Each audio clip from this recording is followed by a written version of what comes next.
నమస్కారం. ఆంధ్ర వద్దు విదేశాలే ముద్దు అంటున్నారు వైసీపీ నేతలు.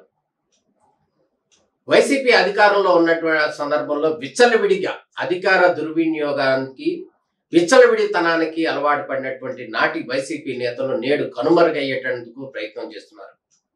దాంట్లో భాగంగానే విజయమాల్యాన్ని ఆదర్శంగా తీసుకున్నారో ఏమో తెలియదు, కానీ వారందరూ కూడా విదేశాలు వెళ్లి తలదాచుకోవడానికి నిరంతరంగా ప్రయత్నం చేస్తున్నట్టు స్పష్టంగా కనపడుతుంది. దాంట్లో భాగంగానే విజయవాడ యువనేతగా ఉన్నటువంటి దేవినేని అవినాష్ రాత్రి దుబాయ్కి వెళ్లిపోయే ప్రయత్నం చేస్తున్న సందర్భంలో హైదరాబాద్ ఎయిర్పోర్ట్ కు సంబంధించిన అధికారులందరూ కూడా మంగళగిరి పోలీసులకి సమాచారం ఇవ్వటం, మంగళగిరి పోలీసులు మాత్రం దీనికి అనుమతి ఇవ్వకపోవటం, ఈ నేపథ్యంలో దేవినేని అవినాష్ దుబాయ్ పర్యటన వెనక్కి తిరిగి వెళ్లిపోయిన పరిస్థితి కనపడుతుంది. ఇప్పటికే ఆంధ్రప్రదేశ్ కు సంబంధించినటువంటి పోలీసులు ఎవరైతే ఆరోపణలు ఎదుర్కొంటున్నారో వారందరికీ సంబంధించినటువంటి లుక్అవుట్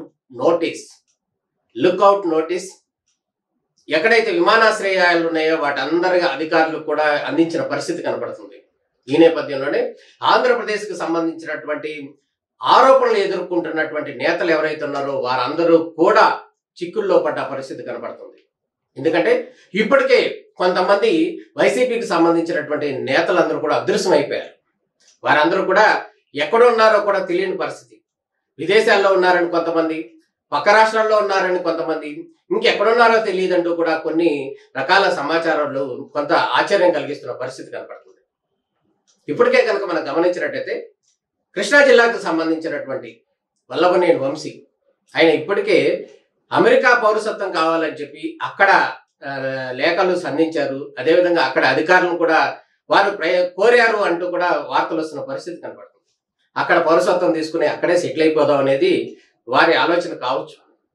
అయితే ఆంధ్రాలో ఉన్నటువంటి పరిస్థితులు కావచ్చు, గతంలో అధికారంలో ఉన్న సందర్భంలో ఆంధ్రాకు సంబంధించినటువంటి నేతలందరినీ కూడా వారు దూషించినటువంటి తీరు కావచ్చు, వారు అధికార దుర్వినియోగానికి పాల్పడినటువంటి తీరు కావచ్చు, ఈ నేపథ్యంలో వారిలో వణుకు బయలుదేరింది. దాంట్లో భాగంగానే ఆయన అక్కడే ఉండిపోవడానికి, అక్కడ పౌరసత్వాన్ని తీసుకోవడానికి సిద్ధపడ్డారంటూ కూడా టీడీపీ నేతలు కూడా ఆరోపణలు చేస్తున్నారు. అదేవిధంగా ఈ కృష్ణా జిల్లాకు సంబంధించినటువంటి మరో నేత ఉన్నారు, గుడివాడ ఎమ్మెల్యే కొడాలి నాని.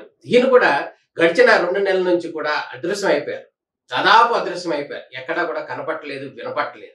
ఆయన మీద ఉన్నటువంటి కేసుల నేపథ్యంలో మొన్న మధ్య వచ్చినటువంటి కేసులు ఏవైతే ఉన్నాయి, గ్రామ సచివాలయానికి ఉద్యోగులకు సంబంధించినటువంటి పెట్టిన కేసుల నేపథ్యంలో ఆయన కూడా అదృశ్యం అయిపోయారు. ఆయన కూడా న్యాయస్థానాల చుట్టూ తిరుగుతున్నారు.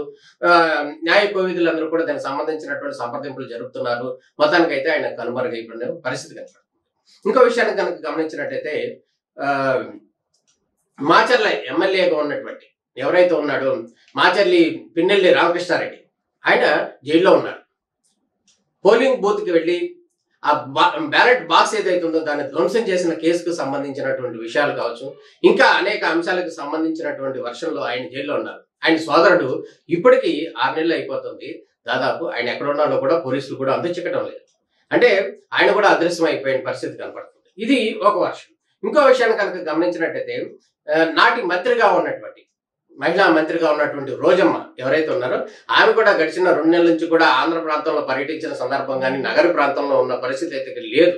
ఆమె విదేశాల్లో ఉన్నారు అంటూ కూడా ఫోటో క్లిప్స్ కూడా హల్చల్ చేస్తున్న పరిస్థితి కనపడుతుంది.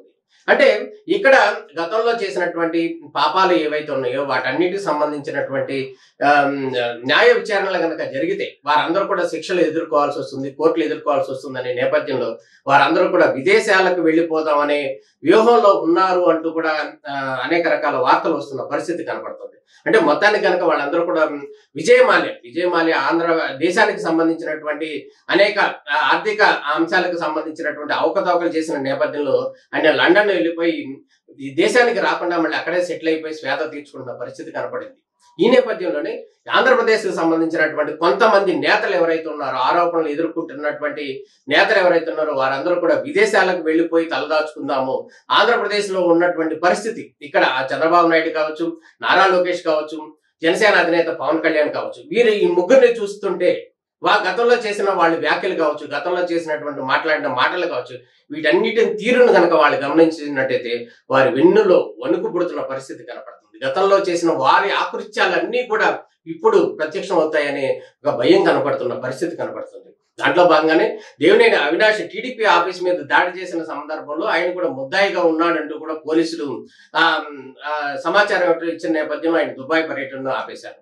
అదేవిధంగా మాజీ మంత్రిగా ఉన్నటువంటి జోగి రమేష్ కూడా ఈయన టీడీపీ ఆఫీస్ మీద దాడి చేసిన అంశానికి సంబంధించి ఆయన కూడా నిందితులుగా ఉన్నారు. అదేవిధంగా కొంతమంది ఇంకా చాలా మంది నేతలందరూ కూడా అనేక అంశాలకు సంబంధించి అనేక కేసులకు సంబంధించి ఆరోపణలు ఎదుర్కొంటున్న నేపథ్యంలో వారందరూ కూడా ఆంధ్ర వద్దు విదేశాలే ముద్దు అంటూ కూడా త్వరలోనే జంప్ అయిపోవడానికి ముమ్మర ప్రయత్నాలు చేస్తున్న పరిస్థితి కనపడుతుంది. అయితే ఈ వ్యవస్థని ముందుగానే పసిగట్టినటువంటి ఆంధ్రప్రదేశ్ పోలీసు వ్యవస్థ ఆ అధికారులు ఆ నాయకులు ఎవరైతే ఉన్నారో ఆ నాటి నేతలు ఎవరైతే ఉన్నారో వారందరికి సంబంధించి లుక్అవుట్ నోటీస్ ఇప్పటికే జారీ చేసిన పరిస్థితి కనపడింది. ఈ నేపథ్యంలో వారు ఎక్కడికి పారిపోయే అవకాశం లేదు అంటూ కూడా ఆంధ్రప్రదేశ్ కు సంబంధించినటువంటి అధికారులు చెప్తున్నటువంటి పరిస్థితి కనపడుతుంది. రానున్న రోజుల్లో ఈ పరిణామాలు ఏ విధంగా ఉంటాయి అనేది మనందరం కూడా ఆసక్తిగా ఎదురు చూడాల్సిన అవసరం కనపడుతుంది. నమస్తే.